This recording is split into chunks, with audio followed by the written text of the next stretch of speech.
નમસ્કાર દોસ્તો, અમારી યુટ્યુબ ચેનલમાં તમારું સ્વાગત છે। દોસ્તો, ઘણા સમયથી બેચર ઠાકોરનું કોઈ ગીત નવું આવતું નહોતું, પણ હાલ જ બેચર ઠાકોરનું એક ગીતનું શૂટિંગ ચાલી રહ્યું છે અને બેચર ઠાકોરનું એક ગીત આવી રહ્યું છે। એ ગીતનું ટાઇટલ છે ભગવાન મારો સમય લાવશે દીકુ। તમને ખબર જ હોય તો બેચર ઠાકોર જ્યારે પણ દીકુ નામથી કોઈ પણ ગીત પાડે છે ત્યારે ખૂબ જ મિલિયનો વ્યૂઝ જતા હોય છે અને ખૂબ સારો એવો પબ્લિકનો રિસ્પોન્સ મળતો હોય છે।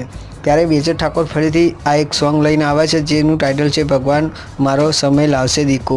અને આ વિડીયો એક સોંગ છે અને આમાં એક્શન અને ફાઇટિંગથી ભરેલ સોંગ છે। તો આ વિડીયોને જોવાનું ભૂલતા નહીં। ટૂંક સમયમાં આ સોંગ યુટ્યુબ ઉપર આવવાનું છે। જે યુટ્યુબ ચેનલ છે એ ચેનલનું નામ તમને જણાવી દઈએ। આ ચેનલનું નામ છે પરવીન કલોદ્રા પ્રેઝન્ટ। આ ચેનલનું નામ છે કિંજલ ફિલ્મ કલોદ। આ ચેનલનું નામ છે, તમે અહીં જોઈ શકો છો। તો આશા કરીશું આ વિડીયો તમને ગમ્યો છે। ગમ્યો હોય તો વિડીયોને લાઇક કરજો। અમારી ચેનલ પર નવા છો તો અમારી ચેનલને સબસ્ક્રાઈબ કરજો।